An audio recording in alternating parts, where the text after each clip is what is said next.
Welcome to the Texas Citizen Journal, an island of reason in the sea of political insanity. And now your host, Reagan Reed. Welcome, everyone, to the Texas Citizen Journal. I'm your host, Reagan Reed, and we have a great show to you today.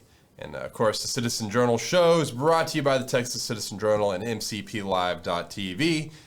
And I want to remind everybody, as always, if you have not subscribed to the channel, be sure to do so. And if you find this content useful, please be sure to like and share, and let me know what you think in the comments. We'd appreciate your feedback. So today we are going to get started about talking about an event, and what else could we talk about than Elon Musk's takeover of Twitter. It's something you're seeing in the news all the time, and I think it's going to be one of the bigger stories of the year. So, it's no secret I've long been a big Elon Musk stan, big fan of Elon Musk, and I think that when the history books are written, Elon is going to be one of the most significant figures of the 21st century, if not the most transformational figure of our time. I really think that. And so Twitter arguably is probably going to be among the least important of his ventures. But the acquisition of Twitter is important because even though Twitter is a fairly small social media company, I mean, the worth of a company like Meta or TikTok or these other giants absolutely dwarfs the total value of Twitter. However, Twitter has significant value that goes beyond just raw monetary numbers, in that Twitter has an outsized cultural and political impact, probably more so than any other social media platform. All the journalists are on Twitter, all the politicians' staffs are on Twitter. And so really, I think Twitter is kind of where elite opinion is aggregated. And so by Elon Musk doing that, and if he implements some of these reforms he's talking about, it could get very interesting. And so I've just enjoyed sitting back and watching all the hot takes that have come about because of this decision. Of course, you have everybody on the right side of the political spectrum is overjoyed, and just the jubilation we've seen over the last few days has been amazing. I mean, people on the right are celebrating like never before. On the other side of the coin, you have just the absolute hysteria and just people's heads exploding on some corners of the left, like this is the end of the world, like Elon Musk has bought the whole world. And for a lot of these people, I think that Twitter is their whole world, and so they think that Elon Musk has just taken over everything. And all of these doom and gloom, like this is the end of democracy that Elon Musk bought Twitter, as if this is going to be the only social media platform owned by a billionaire.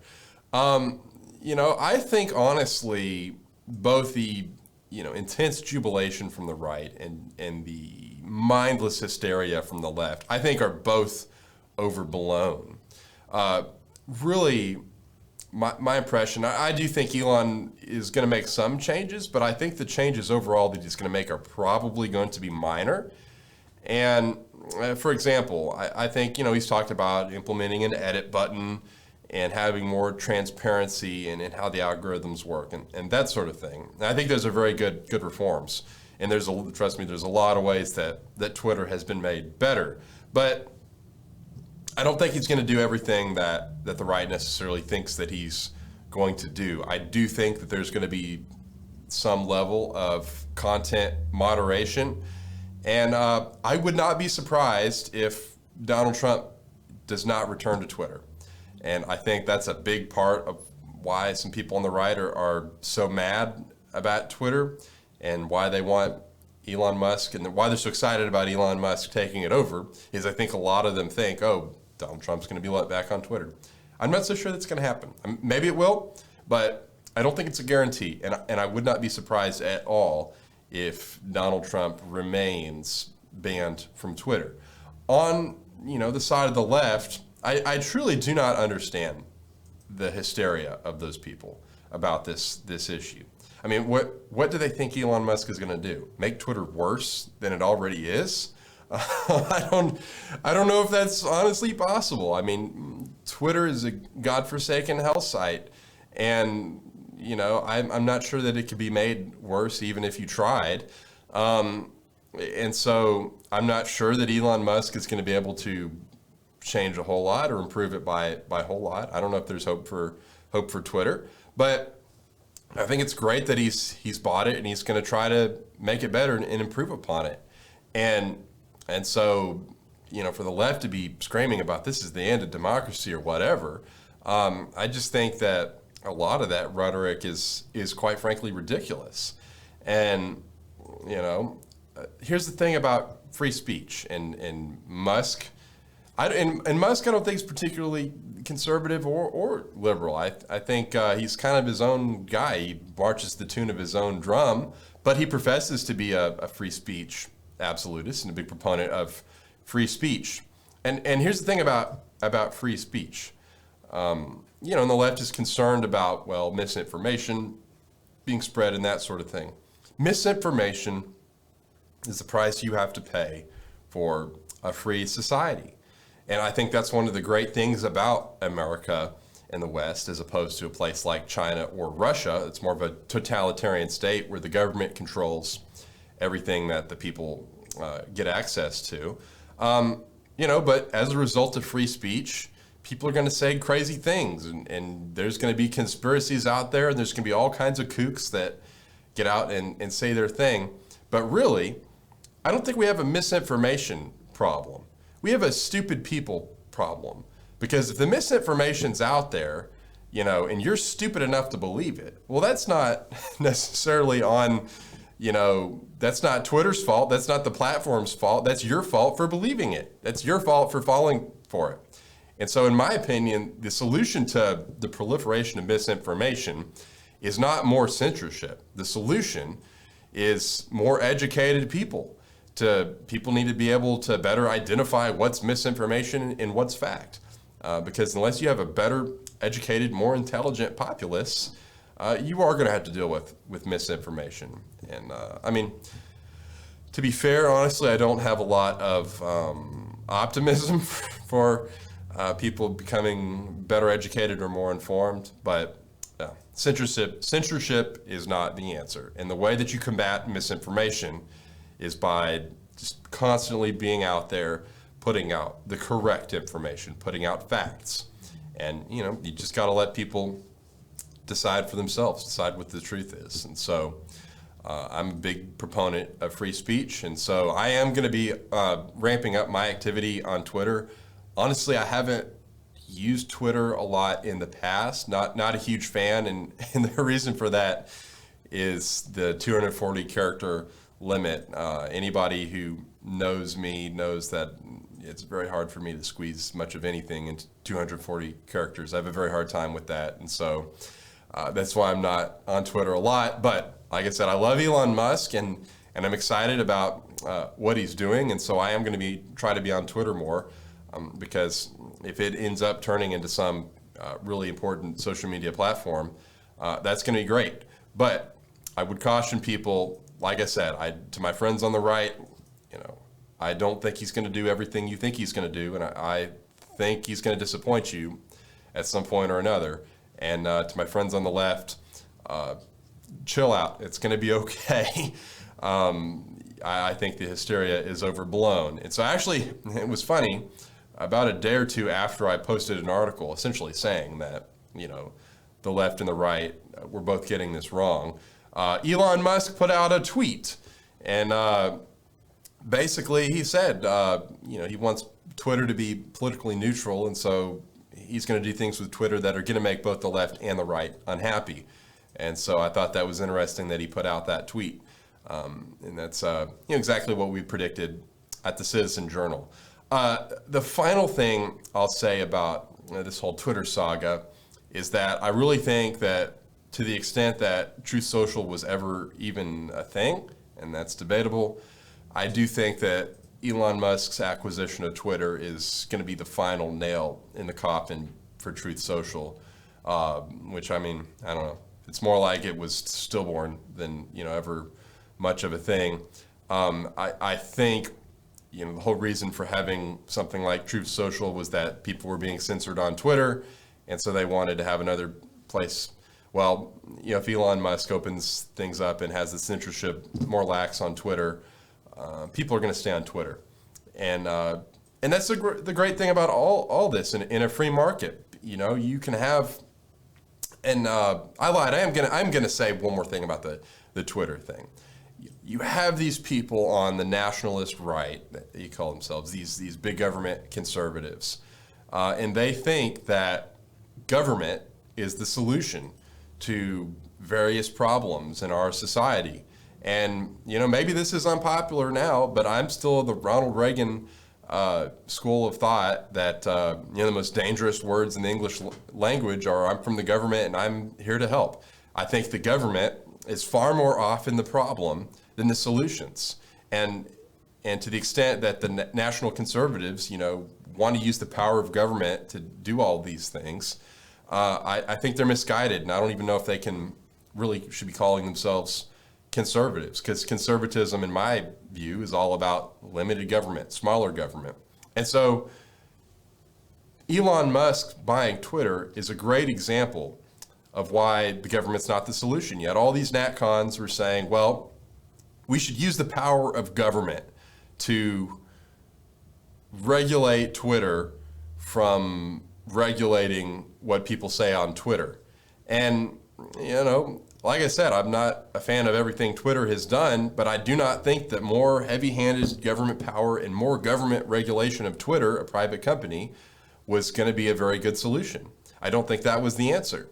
The answer to the problem of big tech censorship is for free speech proponents like Elon Musk to buy these companies and to reform them that way. And so then, now we've got a free market thing where Elon is going to make these changes and make Twitter a better product because of the free market incentives. And so all these conservatives complaining about these various, companies or whatever, really, they just need to put their money where their mouth is and make change in the private sector rather than trying to get the government involved in these things. Because honestly, if you think you can use the power of government for conservative ends, you're probably mistaken, because once you create a government program, once you give government power over something, they're not going to want to relinquish it. And someday the government may be in the hands of people that you don't necessarily like, and they're going to have that same power and they're going to abuse it. So the best thing is have a small government and let free market entrepreneurs and proponents of free speech like Elon Musk bring the change by private means. So enough on Elon Musk, enough about Twitter. The next thing I wanted to talk about, another big news story, is Kevin McCarthy, congressman from California, current minority leader for the Republican Party, and, well, maybe until this week was the favorite to become the new Speaker of the House when the Republicans inevitably take over the lower chamber in the midterms. So Kevin McCarthy essentially was caught on tape right after January 6th saying that he was going to go and suggest to then President Trump that he needed to resign because of what happened on January 6th. And McCarthy, said some negative things about Trump and about January 6th. And of course, these things are all highly forbidden in today's Republican Party. Criticizing Trump is the ultimate sin. And so it's going to be very interesting what's going to happen to McCarthy now that this audio has been leaked. Of course, you have the typical deplorables like Matt Gaetz are putting out statements against McCarthy and attacking him now. And Tucker Carlson said that if McCarthy got in, he would just be a puppet for the Democrats as Speaker. And so it really looks like MAGA world is beginning to turn on McCarthy. But I just think it would be ironic, because I agreed with what Kevin said in that. I think Donald Trump was responsible for a lot of what happened on January 6th, and I think he should have resigned after that happened. And so, McCarthy said that. I think that's a perfectly fine opinion, and I think his mind was in the right place. But it's ironic that if he is denied the speakership, which is what he has wanted for pretty much his entire life, if this is what brings him down and this is what denies him the speakership, it's just ironic that it would be the scandal that McCarthy actually thought the right and moral thing in private, and then what he thought in private was exposed, and that is what brought him down. I think that would be very fascinating. Of course, there's a lot of debate as to who leaked this. It could have been a staffer. My personal theory, and I have really no evidence to base this on, but I'm just kind of looking at who benefits from McCarthy being taken down by this. And I don't know, but I wouldn't be surprised if it comes out later that it was Elise Stefanik, the Republican conference chair, that leaked this. No question she's ambitious, and maybe she had this recording or knew about the recording, was able to leak it out there in order to take out McCarthy and position herself to become speaker instead. I don't know. We don't really know, but it's interesting. So anyways, with that, we are going to go to a brief break. And when we come back, we're going to bring it more to the local level. We're going to talk about some of the things on the ballot for May 7th. And we had a high-ranking Montgomery County official arrested on felony charges here recently. So we're going to get into a little bit of that when we come back after the break.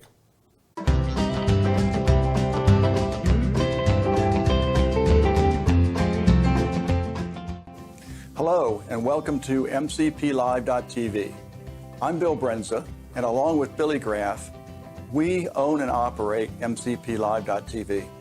Now, we do this as a service to the people of Montgomery County, but like everybody else, we need funding to be able to produce better shows and more shows for you, our viewers. The way we have done that is we have set up an account with Patreon. Patreon is spelled Patreon, so it's www.patreon.com/MCPLiveTV. If you go on there, you can make a donation to us on a monthly basis.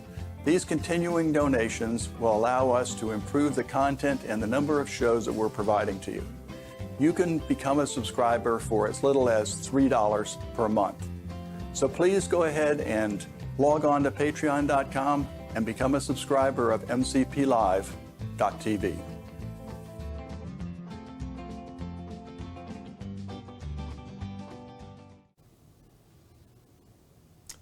All right, well, welcome back, everybody. So let's get into the local stuff now. We had big news story on Monday, earlier this week. The director of the Office of Emergency Management and Homeland Security for Montgomery County, Darren Hess, was arrested in his office and taken to Montgomery County Jail, booked in there. He was bonded out on a $1,500 bond, but he has been charged with a felony, tampering with a government record with an intent to defraud or abuse is the charge. And that's a state jail felony.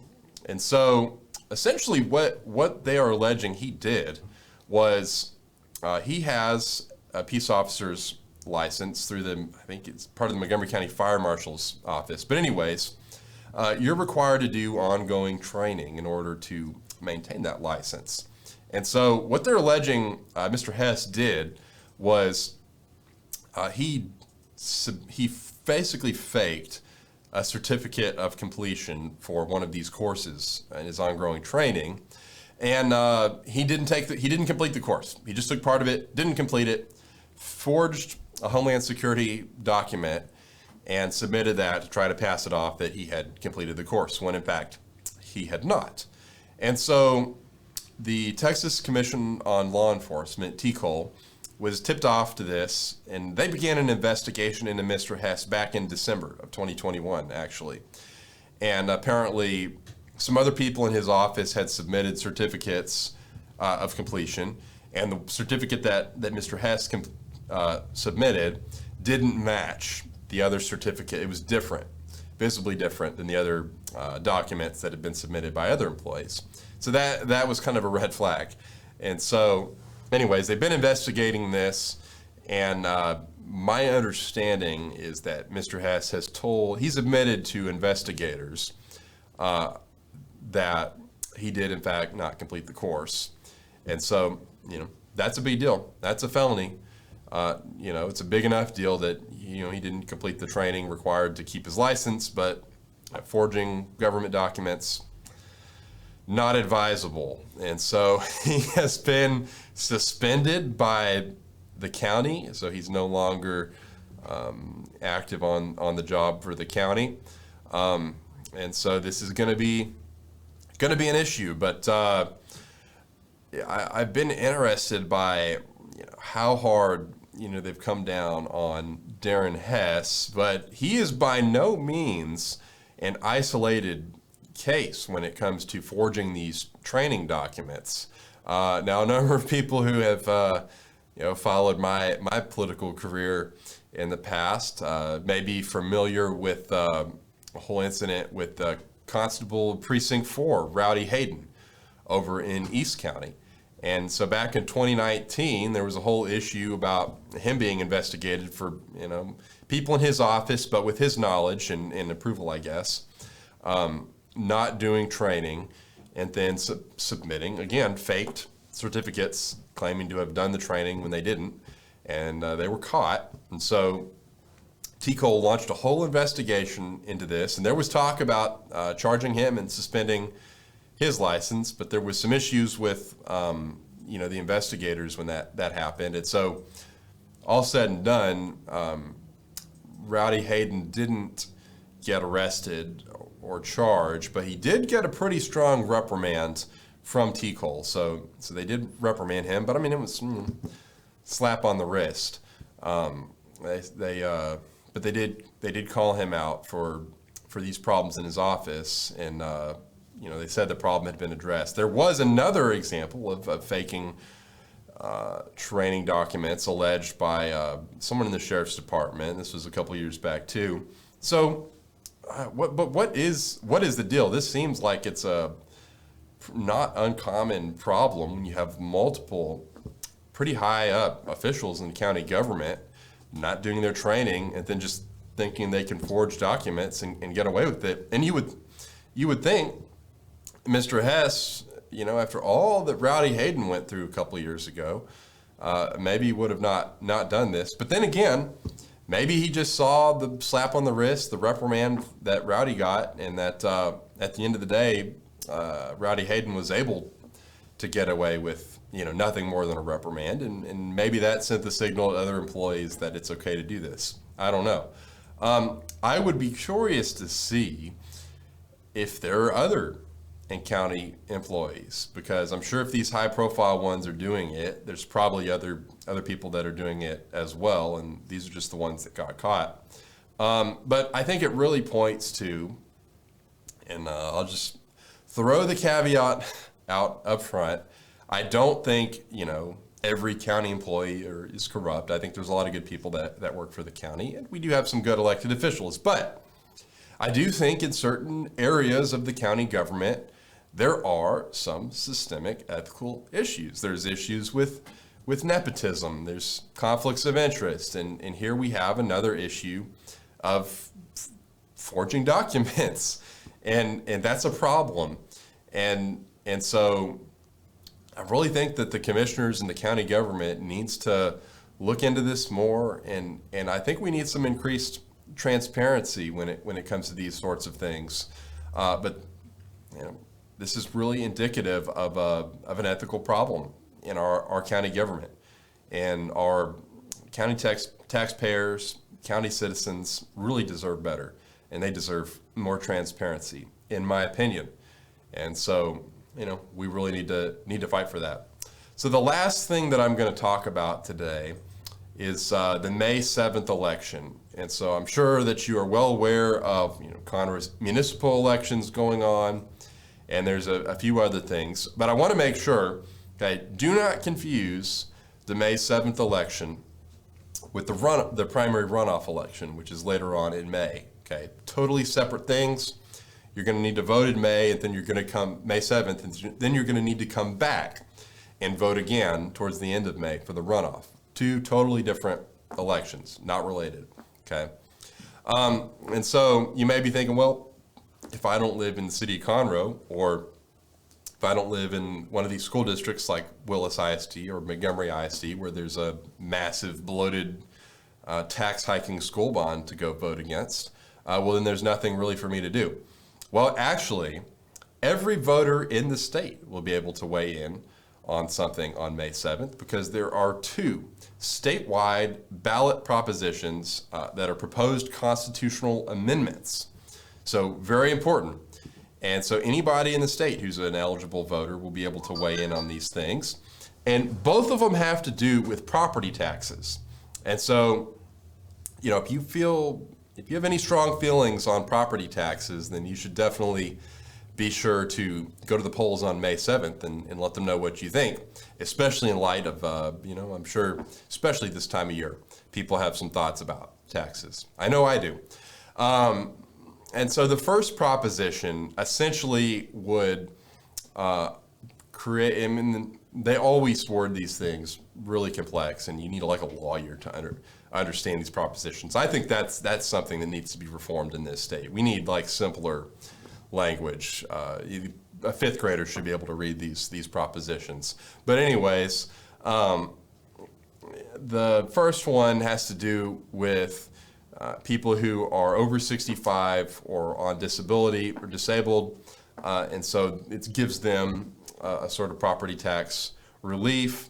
And then the second proposition, it would affect more people, and it would basically raise the homestead exemption from $25,000 to $40,000, and so that would be some property tax relief. Now, between these two reforms, it's honestly probably not enough to lower your property taxes, because despite our legislators saying every session, well, we just delivered property tax relief for you. No, they didn't. Property taxes continue to go up every time somehow. And so, until we get some serious, real structural reform to the way we do property taxes in this state, they're going to continue to go up. But there are these little things, these relief proposals like these two amendments, and maybe it'll keep your property taxes from going up a little bit less. And so you won't have to pay quite as much in property taxes, but you're still going to be paying more than last year, most likely. So I'd encourage everybody to get out and vote for these propositions. And it's not going to affect funding for local governments. Not that I really care about that, but the state is going to reimburse like the school districts for revenue that is lost. And the state has huge surpluses that are just sitting around that they've taxed from us. And so why not use that for property tax relief? But again, long term, we do need a more permanent, a more extensive overhaul of our property tax system. I mean, it is just insane. If you look at one of those nationwide maps of states with highest property taxes, I mean, we are right up there with, high tax blue states like California and New Jersey in terms of how high our property taxes are. It's out of control. And so I've said this before, I'm going to say it again. What we need to do is phase out the school M&O property tax over the course of maybe 10 years. And maybe you have enough growth coming in that you can do that with existing revenue. Maybe you do need to close some of the loopholes in the sales tax and bring in more sales tax revenue. And of course, I would always like to see more spending cuts, but it's going to take a more systematic, serious reform like that. And so that's what we need to be pushing our legislators to do next session. And don't be fooled when they say, well, we fixed the property tax issue, because they've been saying that for years. And have your property taxes gone down? I don't think so.